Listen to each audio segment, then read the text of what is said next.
दोस्तों स्वागत है आपका मेरा YouTube channel Uttarakhand study with Laxman में। तो जैसे आप लोगों को पता है कंटिन्यू यहाँ पे हमारी उत्तराखंड की क्लास चल रही है। इससे पहले हम प्राग ऐतिहासिक काल से लेकर के लगभग कत्यूरी वंश तक हमने पढ़ लिया है और आज हम चलेंगे मध्यकालीन उत्तराखंड की तरफ। ठीक है, और मध्यकालीन उत्तराखंड में हम पढ़ेंगे चंद राजवंश। ठीक है, तो चंद राजवंश के बारे में मैं अगर आपको बताऊँ तो यहाँ पे लगभग सोमचंद से लेकर के और जो अंतिम राजा होगा हमारा वो होगा कौन, महेंद्र चंद। ठीक है, तो लगभग चंद राजवंश में हमारे कितने राजा हुए, 62 राजा। तो पहला क्वेश्चन ये याद रखना कि चंद वंश का संस्थापक सोमचंद और अंतिम राजा कौन है, महेंद्र चंद है। चंद वंश का अंतिम शासक कौन था, महेंद्र चंद था। कुल कितने शासक हुए यहाँ पे, 62 शासक हुए। ठीक है, 62। अब दूसरी बात यहाँ पे एक और जो कंफ्यूजन हमारे पास होता है कि चंद वंश का जो संस्थापक था वो कौन था, सोमचंद था या थोहर चंद था। ठीक है, सोमचंद या थोवर चंद। तो कुछ जो लेखक थे उन्होंने क्या है, सोमचंद को चंदवंश का संस्थापक माना है और कुछ जो लेखक है वो किसको, थोवर चंद को चंदवंश का संस्थापक मानते हैं। ठीक है, लेकिन मैं आपको यहाँ पे बता दूं चंद्रवंश का जो संस्थापक है वो सोमचंद है। लेकिन अगर आपके पास क्वेश्चन आता है चंद्रवंश का वास्तविक संस्थापक तो हम वहाँ पे क्या करेंगे, थोवरचंद करेंगे। ठीक है, तो यहाँ पे हम पढ़ते एक तरफ से। सबसे पहले देखो यहाँ पे चंद्रवंश की जो प्रारंभिक राजधानी थी वो थी चंपावत। देखो होता क्या है, यहाँ पे जो चंद्रवंश का शासक था सोमचंद, सोमचंद यहाँ पे आया था।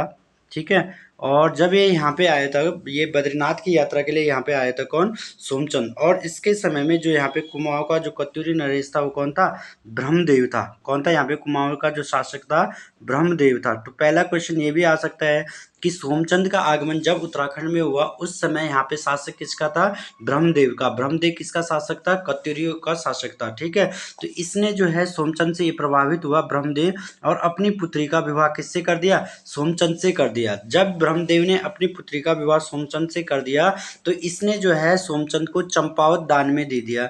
चंपावत दान में दे दिया तो सोमचंद ने यहाँ पे क्या किया, एक राजगुंगा किले का निर्माण किया।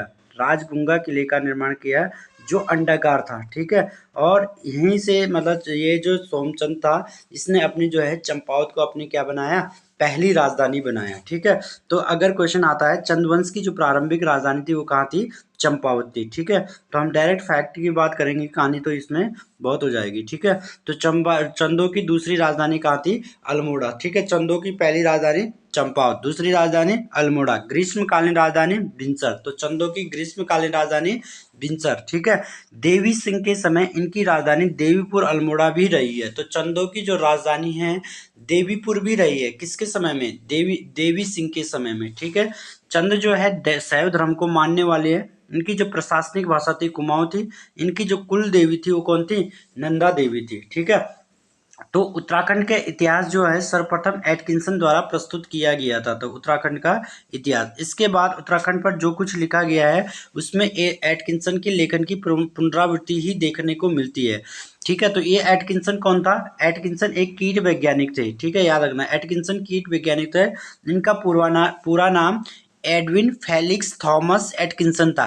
एडविन फेलिक्स थॉमस एटकिंसन था। ठीक है, एटकिंसन का जो जन्म है 6 सितंबर 1840 को आयरलैंड में हुआ था और इसकी जो मृत्यु है 15 सितंबर 1890 को कोलकाता में हुई थी। ठीक है, तो ये याद रखना जो उत्तराखंड का इतिहास है किसके द्वारा प्रस्तुत किया गया, एटकिंसन के द्वारा। ठीक है, कत्यूरी वंश के पश्चात कुमाऊं में चंद वंश का शासन स्थापित हुआ। मोस्ट इंपोर्टेंट है, किस वंश के पतन के पश्चात उत्तराखंड में चंद राजवंश का आगमन होता है, तो कत्यूरी वंश। और कत्यूरी वंश में उस समय शासक कौन था, ब्रह्मदेव था। ठीक है, तो चंद वंश के इतिहास को जानने के लिए पुरातात्विक, साहित्यिक और लोक गाथाएं उपलब्ध है। ठीक है, इसके अलावा यहाँ से हमें ताम्रपत्र, सेरा खड़कोट ताम्रपत्र पिथौरागढ़ से मिलता है, बजेड़ा ताम्रपत्र पिथौरागढ़ से मिलता है, से चंदों के बम शासकों की जानकारी मिलती है। चंदों के बम शासकों की जानकारी कहाँ से मिलती है हमें, सेरा खड़कोट ताम्रपत्र से और मजेड़ा ताम्रपत्र से। ठीक है, दूसरा है बास्ते ताम्रपत्र में मांडलिक राजाओं की लंबी सूची दी गई है।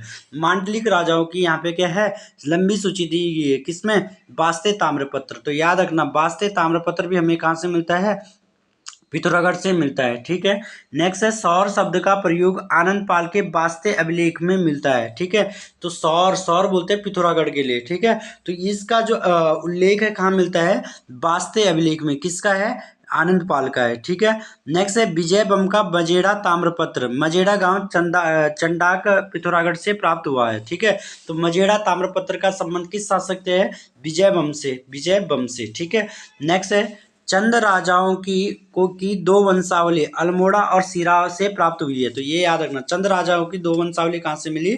अल्मोड़ा और सिरा से। ठीक है, राजा के महल को चौमहल कहा जाता था। चंदों के समय में राजा के महल को क्या कहा जाता था? चौमहल कहा जाता था। ठीक है, अब आ जाओ चंद वंश का जो शासक था सोमचंद। सोमचंद का जो शासन था 700 से 721 ईस्वी तक। ठीक है, तो चंद वंश का संस्थापक सोमचंद को माना जाता है। इसने चंद वंश की जो स्थापना है लगभग 700 ईस्वी में की थी। ठीक है, कुछ विद्वान चंद वंश की स्थापना 1025 ईस्वी भी मानते हैं, कोई 953 ईस्वी भी मानता है।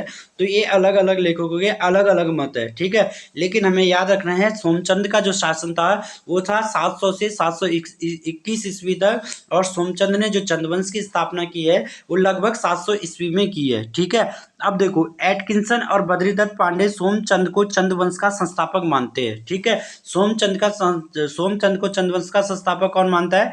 एटकिंसन और बद्रीदत्त पांडे। ठीक है, जबकि हर्षदेव जोशी, फ्रेजर साहब, यशवंत कटोच, हैमिल्टन थोवर चंद को चंदवंश का संस्थापक मानते हैं। तो थोवर चंद को चंदवंश का संस्थापक कौन कौन मानते हैं? हर्षदेव जोशी, फ्रेजर साहब, यशवंत कटोच और हैमिल्टन। ठीक है, तो जो फ्रेजर साहब थे इन्होंने एक पुस्तक लिखी थी रिपोर्ट ऑन कुमा एंड गढ़वाल। रिपोर्ट ऑन कुमा एंड गढ़वाल में जो फ्रेजर थे इसमें इसने थोर चंद को चंदवंश का संस्थापक माना है। ठीक है, और हैमिल्टन ने जो अपनी पुस्तक है किंगडम ऑफ नेपाल में थोर चंद को क्या है? चंदवंश का संस्थापक माना है। ठीक है, सोमचंद इलाहाबाद के समीप झूसी नामक स्थान का रहने वाला था। ठीक है, कहाँ का था सोमचंद? इलाहाबाद के समीप झूसी का रहने वाला था। झूसी चंद्रवंश की राजधानी प्रतिष्ठान है। ठीक है, सोमचंद ज्योतिषियों के कहने पर बद्रीनाथ की यात्रा पर आया था। ठीक है, तो ये कहाँ की यात्रा पे आया था? बद्रीनाथ पर। और सोमचंद के आगमन के समय कुमाऊं में जो कत्यूरी नरेश था वो ब्रह्मदेव का आधिपत्य था। यानी कि जब सोमचंद का आगमन यहाँ पे होता है, उत्तराखंड में होता है, तो उस समय यहाँ पे ब्रह्मदेव था। और टनकपुर नेपाल के मध्य ब्रह्मदेव मंडी ब्रह्मदेव की देन है। ठीक है, ब्रह्मदेव ने सोमचंद से प्रभावित होकर अपनी पुत्री रमा का विवाह उससे कर लिया। तो ब्रह्मदेव ने किससे? सोमचंद से अपनी पुत्री का विवाह कर दिया और दहेज में 15 बीघा जमीन दान में दे दी। किसको? सोमचंद को। किसने? ब्रह्मदेव ने जो है 15 बीघा जमीन दान में दे दी। किसको? सोमचंद को। और उसने चंपावत को राजधानी बनाकर यहाँ पे राज्य विस्तार करना प्रारंभ कर दिया। इसके बाद जब सोमचंद का विवाह हो जाता है ब्रह्मदेव की पुत्री से, तो ये यहाँ पे चंपावत को अपनी राजधानी बनाता है। यहीं पर राजभुंगा किले का निर्माण करेगा और यहीं से जो अपना राज्य का विस्तार करना प्रारंभ कर देता है। ठीक है, इस समय संपूर्ण काली कुमाऊं में अनेक खस, नाग, द्रविड़, मेद, चंडाल आदि ठकुरातियों का शासन था। तो इस समय पे यहाँ पे कुमाऊं में और भी शासक थे। कौन? खस थे, नाग थे, द्रविड़ थे, चंडाल थे, ये सारे थे। ठीक है, लेकिन इसके समय में सोमचंद के समय में यहाँ पे जो दो धड़ था, ये सभी दो धड़ कुमाऊं में, ठीक है, मल्लाधड़ और तल्लाधड़ में विभक्त थे। याद रखना, मल्ला और तल्ला दो धड़ों में ये विभक्त थे, मल्ला और तल्लाधड़ में। ठीक है, अब देखो मल्लाधड़ का जो मुखिया होता था वो मैरा होता था और तल्लाधड़ का जो मुखिया होता था वो परत्याल होते थे। ठीक है, तो याद रखना सोमचंद के समय में जो कुमाऊं के लोग थे कितने धड़ों में विभक्त थे? दो। कौन कौन से? मल्लाधड़, तल्लाधड़। मल्लाधड़ का मुखिया मेरा और तल्लाधड़ का मुखिया कौन था? फरत्याल था। ठीक है, मेहरा और फरत्यालों को उसने मंत्री और सेनापति बनाया था। ठीक है, ठीक है, किसने? सोमचंद ने। मेहरा और फरत्यालों को इसने मंत्री सेनापति बनाया था। मेहरा लोग कोटालगढ़ और फरत्याल लोग डुंगरी में रहते थे। राज्य की सारी राजधानी इन्हीं दो धड़ों के हाथों में थी। किसकी? मेहरा और फरत्याल के अंडर में ही सारी राजनीति थी राज्य की यहाँ पे। ठीक है, सोमचंद ने चंपावत में राजबुंगा नामक किला बनाया जो अंडाकार आकृति में बना है। ठीक है, बुंगा को स्थानीय भाषा के अर्थ में किला होता है, मतलब जो हम जिसको हम बुंगा बोलते हैं उसको बोलते हैं किला। तो कभी क्वेश्चन आता है बुंगा का अर्थ क्या होता है? किला होता है। ठीक है, चारान उचान किले का निर्माण भी सोमचंद ने कराया था। ठीक है, चारान किले का निर्माण में किसने कराया था? सोमचंद ने किया था। सोमचंद के समय डोटी का राजा जयदेव मल था। मोस्ट इंपोर्टेंट क्वेश्चन आएगा, सोमचंद के समय डोटी का राजा कौन था? जयदेव मल था। ठीक है, सोमचंद ने सर्वप्रथम 4 किलेदार नियुक्त किए थे।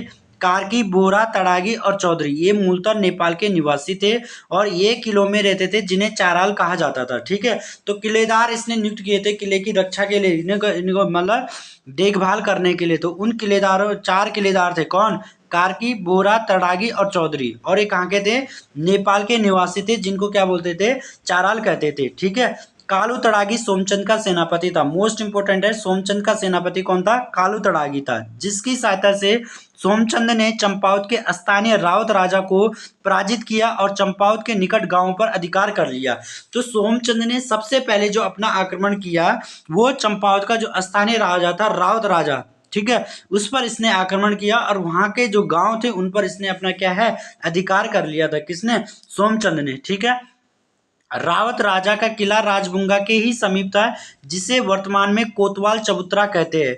उसी के समय पित्रोड़ा या पितृढूंगा बना है। ठीक है, सोमचंद का जो दीवान था, सोमचंद का जो दीवान था वो कौन था? सुनानिधि चौबे। ठीक है, चौथानी ब्राह्मणों की नियुक्ति सोमचंद द्वारा की गई। मोस्ट इंपोर्टेंट क्वेश्चन है, कई बार आता है कि चौथानी ब्राह्मणों की नियुक्ति किसके द्वारा की गई है? सोमचंद के द्वारा की गई है। ठीक है, चौथानी ब्राह्मणों के अंतर्गत तिवारी, सिमल्टिया, पांडे, बिष्ट और देवलिया पांडे लोग आते थे। ठीक है, चौथानी ब्राह्मण के अंतर्गत। सोमचंद के समय चंपावत को 5 थोकों में बांटा गया था। किस किस में? मैरा, फरत्याल, देव, ढीक और करायत। तो सोमचंद के समय चंपावत को कितने थोकों में बांटा गया था? 5। मैरा, फरत्याल, देव, ढीक और करायत। ठीक है, इन 5 थोकों का मुख्य कार्य राजस्व लेना था। इनका मुख्य कार्य क्या था? राजस्व लेना था। ठीक है, लेकिन याद रखना, अगर क्वेश्चन आएगा सोमचंद के समय में जो प्रशासन था यानी कि जो शासन था कितने धड़ में विभक्त था? 2 में, एक मल्ला धड़ और एक फरत्याल धड़ में। ठीक है, सोमचंद जो है शिव का उपासक था। सोमचंद मांडलिक राजा था जो डोटी के राजा जयदेवमल को कर देता था। मतलब ये यहाँ पे एक स्वतंत्र शासक नहीं था, ये भी किसके अधीन कार्य कर रहा है? डोटी के राजा जयदेवमल के। तो इसलिए इसे क्या बोला गया? सोमचंद को मांडलिक राजा था। ठीक है, डोटी के राजा मलवंशी थे जो रैका राजा और राई राजा कहलाते थे। ठीक है, कुमाऊं में पंचायती राज व्यवस्था सोमचंद द्वारा शुरू की गई थी। कुमाऊं में ऐपण कला की शुरुआत सोमचंद के समय में हुई थी। सोमचंद ने ग्रामों में बूढ़ा और सयानों की नियुक्ति की थी। सोमचंद के प्रशासनिक कार्यों के कारण इसे मौलिक पंडित भी कहा जाता था। मोस्ट इंपोर्टेंट है, किस चंद शासक को प्रशासनिक कार्य के कारण उसे मौलिक पंडित कहा गया? सोमचंद को। ठीक है, ग्रामों में बूढ़ा और सयानों की नियुक्ति सोमचंद ने। ऐपण कला की शुरुआत, पंचायती राज की शुरुआत किसने की? सोमचंद ने की थी। ठीक है, तो सोमचंद के बाद यहाँ पे दूसरा शासक बनेगा 721 से 740 ईस्वी तक आत्मचंद। इसने लगभग यहाँ पे 19 वर्षों तक शासन किया। किसने? आत्मचंद ने। तो इसके समय में कुछ इंपोर्टेंट नहीं हुआ। इसके बाद दूसरा शासक आएगा यहाँ पे पूर्णचंद, 740 से 758 ईस्वी तक। ये शिकार खेलने का शौकीन था और अपना समय राजकाज में न लगाकर तराई भावर में शिकार खेलने में खर्च करते थे। तो ये मोस्ट इंपोर्टेंट है कि कौन सा चंद राजा था जो शिकार खेलने का शौकीन था? कौन था? पूर्णचंद था, पूर्णचंद था। ठीक है, और वे अपने राजकाज इंद्रचंद को देकर पूर्णागिरी की सेवा में चले गए। बाद में इसने क्या किया? पूर्णचंद ने अपना जो राजकाज था इसको दे दिया इंद्रचंद को, अपने आप कहाँ चला गया? पूर्णागिरी की सेवा में चला गया। तो ये भी इंपॉर्टेंट बन जाएगा। ठीक है, कि कौन सा चंद शासक था जिसने अपना राजकाज छोड़ करके पूर्णागिरी की सेवा में चला गया? तो वो कौन था? पूर्णचंद। ठीक है, तो इसके बाद नेक्स्ट जो शासक आता है हमारा इंद्रचंद। इंद्रचंद हमारा रहा 758 ईस्वी से 778 ईस्वी तक। इंद्रचंद जो है बहुत घमंडी राजा था जो स्वयं को इंद्र के समान समझता था। ठीक है, तो घमंडी चंद वंश का घमंडी शासक कौन था? इंद्रचंद था। ठीक है, तो इंद्रचंद ने रेशम का उत्पादन प्रारंभ किया। रेशम वस्त्र बनाने के लिए रेशम का कारखाना स्थापित किया जो अंग्रेजी शासन काल तक रहा। ठीक है, तो रेशम वस्त्र बनाने के लिए रेशम का कारखाना सर्वप्रथम किस चंद शासक ने लगाए? इंद्रचंद ने। ठीक है, रेशम का उत्पादन और व्यापार से चंद राज्य में आय की वृद्धि हुई। तो आय की तो वृद्धि होनी थी। ठीक है, रेशम बुनने का कार्य पटवे करते थे। तो मोस्ट इंपोर्टेंट है, रेशम बुनने का कार्य कौन करते थे? पटवे करते थे। ये कुछ रेशम सफेद रखकर बाकी को रंग देते थे, कुछ रेशम को सफेद रखते थे बाकी को रंग देते थे। और रंगते समय कोई झूठी खबर नगर में फैलाते थे। ठीक है, जब ये रेशम को रंगते थे तो उस समय ये कोई ना कोई झूठी खबर क्या है? नगर में फैलाते थे। पटवे कहते हैं कि झूठी खबर फैलाने से रेशम का रंग पक्का व सुंदर होता था। ठीक है, क्या बोलते थे पटवे कि अगर हम झूठी खबर फैलाएंगे तो इससे रेशम का रंग क्या होगा, पक्का और सुंदर होता था। तो आपका काम क्या है, आपको क्या याद रखना है, आपको याद रखना है कि इंद्रचंद के समय में जो रेशम बनने का कार्य करते थे उन्हें क्या कहते थे, पटवे कहते थे।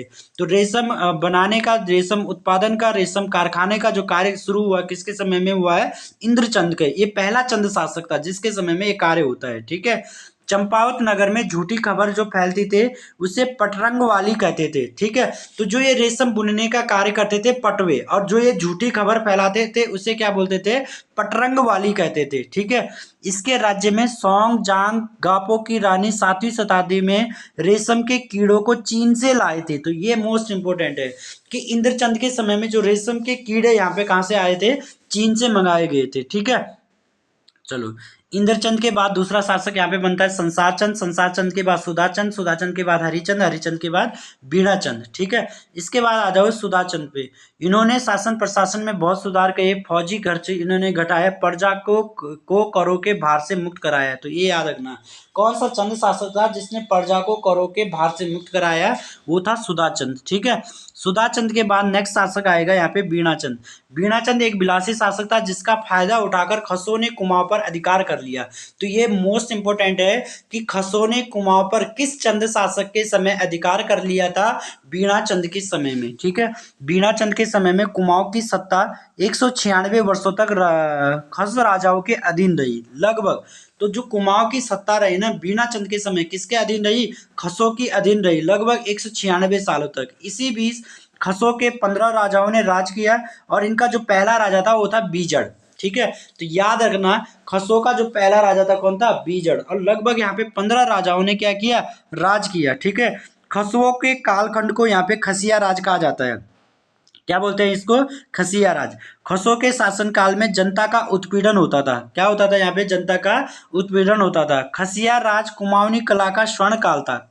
ठीक है, बीणाचंद की कोई संतान नहीं थी। तो ये याद रखना, क्योंकि ये जो बीणाचंद था ये बिलासी राजा था, और बिलासी राजा था तो इसी का फायदा यहाँ पे किसने उठाया, खसों ने उठाया। और खसों ने क्या है, कुमाऊं पर अधिकार कर लिया और लगभग 15 शासकों ने 196 साल तक यहाँ पे शासन किया। और जो खसों का पहला राजा था कौन था, बीजड़ था। ठीक है, ये याद रखना। इसके बाद आता है नेक्स्ट शासक बीरचंद। बीरचंद 196 वर्षों के बाद बीरचंद ने कुमाऊं पर अधिकार कर लिया तथा उसने खस राजा सौपाल को युद्ध में मार दिया। इस प्रकार पुनः कुमाऊं में चंद वंश का शासन हो गया। तो इससे पहले जो था शासक उसके समय पे खसों ने यहाँ पे अधिकार कर लिया, जबकि जब बीरचंद 196 साल के बाद यहाँ पे शासक बनेगा तो इन्होंने खस शासकों को ये पराजित करता है और कुमाऊं में एक बार चंद वंश की पुनः स्थापना करता है। कौन, बीरचंद। तो किस खस राजा को इसने युद्ध में हराया था, शौपाल को हराया था। ठीक है, तो ये याद रखना, खस राजाओं के बाद कुमाऊं में दोबारा से चंद्रवंश की स्थापना किसने की, बीरचंद ने की थी। ठीक है, बीरचंद को चंद्रवंश का पुनः संस्थापक माना जाता था। मोस्ट इंपोर्टेंट है, चंद्रवंश का पुनः संस्थापक किसे माना जाता है, बीरचंद को। बीरचंद संसार चंद का संबंधी था। बीरचंद ने अपने सेनापति सौड़ खड़ायत की सहायता से सौपाल को हराया था। तो बीरचंद का सेनापति कौन था, सौड़ खड़ायत। ठीक है, सौपाल की हत्या सौड़ खड़ायत के द्वारा की गई है। बीरचंद के समय डोटी के राजा कराचल देव ने कुमाऊं पर 1223 में आक्रमण किया था। ठीक है, तो कराचल देव नेपाल का शासक था। 1223 में इसने डोटी का जो राजा था इसने यहाँ पर आक्रमण किया, किसके समय में, बीरचंद के समय में। तो इसको भी याद रखना। ठीक है, चलो,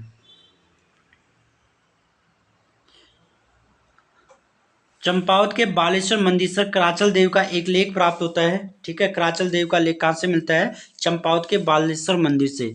इसमें 10 मांडलिक राजाओं के नाम मिलते हैं। किसमें, जो कराचल देव का लेख है। ठीक है, कराचल देव बैरात कुल का राजा था जो नेपाल के डोटी राज्य के अंतर्गत दुल्लू का निवासी था। ठीक है, तो जो कराचल देव था कहाँ का राजा था, ये किस कुल का था, वैरात कुल था। उसने पुरुषोत्तम सिंह को यहाँ का सामंत नियुक्त किया। सामंत किसको नियुक्त किया इसने, पुरुषोत्तम सिंह को। ठीक है, कराचल देव के अतिरिक्त अनेक मन ने भी 12वीं शताब्दी में गोपेश्वर पर क्या है, अधिकार कर लिया था। ठीक है, तो इसके बाद जो नेक्स्ट शासक आता है वो आता है नानकी चंद। 1117 से 1100 95 ईस्वी तक। ठीक है, नानकी चंद के बारे में गोपेश्वर त्रिशूल लेख से जानकारी प्राप्त होती है। तो याद रखना, नानकी चंद के बारे में कहां से जानकारी मिलती है? गोपेश्वर त्रिशूल लेख से। 1191 ईस्वी में अशोक चल के आक्रमण के समय नानकी चंद कुमाऊं का राजा था। तो जब कुमाऊं के शासक किसने? अशोक चल ने यहाँ पे आक्रमण किया, उस समय कुमाऊं में शासक कौन था? नानकी चंद था। और अशोक चल जो है बैरात कुल का था। ठीक है, और सहजपाल और पुरुषोत्तम सिंह के बोधगया शिलालेख में अशोक चल को शिवालिक की पहाड़ियों में स्थित खस देश का राजाधिराज बताया गया है। तो शिवालिक की पहाड़ियों में स्थित खस देश का राजाधिराज किसे बताया गया है? अशोक चल को। किसमें? सहजपाल और पुरुषोत्तम सिंह के बोधगया शिलालेख में। ठीक है, इसके बाद नेक्स्ट शासक आएगा आपका थोअरचंद, 1261 से 1275 ईस्वी तक। ये चंद वंश का 23वां शासक हुआ था थोअरचंद। इसे चंद वंश का वास्तविक संस्थापक माना जाता है। हर्षदेव जोशी, फ्रेजर साहब, यशवंत कटोच, हैमिल्टन थोअरचंद को चंद वंश का संस्थापक मानते हैं। ठीक है, गरसारी ताम्रपत्र थोअरचंद का है, जो लोहाघाट चंपावत से प्राप्त हुआ। तो ये इंपॉर्टेंट है, गरसारी ताम्रपत्र का संबंध किस चंदवाद शासक से है? थोअरचंद से है। ठीक है, चंद राजवंश की सिरा प्रति में थोअरचंद का उल्लेख थावर उभय चंद के रूप में हुआ है। ठीक है, नेक्स्ट जो शासक है त्रिलोकचंद। त्रिलोकचंद जो है अलाउद्दीन खिलजी का समकालीन था। यह चंदवंश का पहला शासक था जिसने साम्राज्य विस्तार की नीति अपनाई। मोस्ट इंपोर्टेंट है, चंदवंश का पहला शासक कौन था जिसने साम्राज्य नीति का विस्तार अपनाया था? थोअरचंद था। किसके समकालीन था? अलाउद्दीन खिलजी के समकालीन था। और इसने चकाता राज्य को जीतकर अपने राज्य में मिलाया। और भीमताल में इसने क्या है? एक किला भी बनाया। किसने? त्रिलोकचंद ने। ठीक है, भीमताल में एक किला किसने बनाया? त्रिलोकचंद ने बनाया। तो ये पहला शासक है जो साम्राज्य नीति की विस्तार को अपनाता है। कौन? त्रिलोकचंद। ठीक है, इसके बाद जो नेक्स्ट शासक आता है अभयचंद। ठीक है, अभयचंद यह चंदवंश का 28वां शासक था और मोहम्मद बिन तुगलक के समकालीन था। ये कौन? अभयचंद। ठीक है, चंदवंश का सबसे पहला अभिलेख, सबसे पुराना अभिलेख 1371 ईस्वी में अभयचंद का मिलता है। ठीक है, तो ये पहला चंद शासक है जिसका हमें अभिलेख मिलता है। किसका? अभयचंद का मिलता है। ठीक है, यह जो अभिलेख है कुमाऊनी भाषा में है। चंदवंश का पहला राजा था जिसके बारे में जानकारी उसके अभिलेखों से मिलती है। ठीक है, अभयचंद का निकट संबंधी ज्ञानचंद था जिसने अभयचंद का वार्षिक श्राद्ध कराया था। किसने? ज्ञानचंद ने। अभयचंद ने पुत्र प्राप्ति की खुशी में 1360 में मानेसर मंदिर चंपावत में भित्ति अभिलेख खुदाया। ठीक है, तो क्वेश्चन आएगा मानेसर मंदिर कहाँ है? चंपावत में। यहाँ पे अभिलेख किसने खुदवाया? अभयचंद ने। ठीक है, इस भित्ति अभिलेख की खोज डॉक्टर राम सिंह द्वारा की गई थी। डॉक्टर राम सिंह द्वारा की गई थी। तो ये मोस्ट इंपोर्टेंट है, चंदवंश का पहला शासक जिसका अभिलेख मिलता है कौन है? अभयचंद है। ठीक है, तो आज के लिए लगभग इसमें इतना ही है। लगभग हम चंदवंश के 28वें शासक पर हम पहुंच चुके हैं। कल हम इसमें नेक्स्ट शासक पढ़ेंगे गरुड़ ज्ञानचंद। ठीक है, तो अगर आप लोगों को वीडियो पसंद आती है तो वीडियो को शेयर जरूर करें, चैनल को सब्सक्राइब करें और वीडियो को लाइक भी करें। धन्यवाद।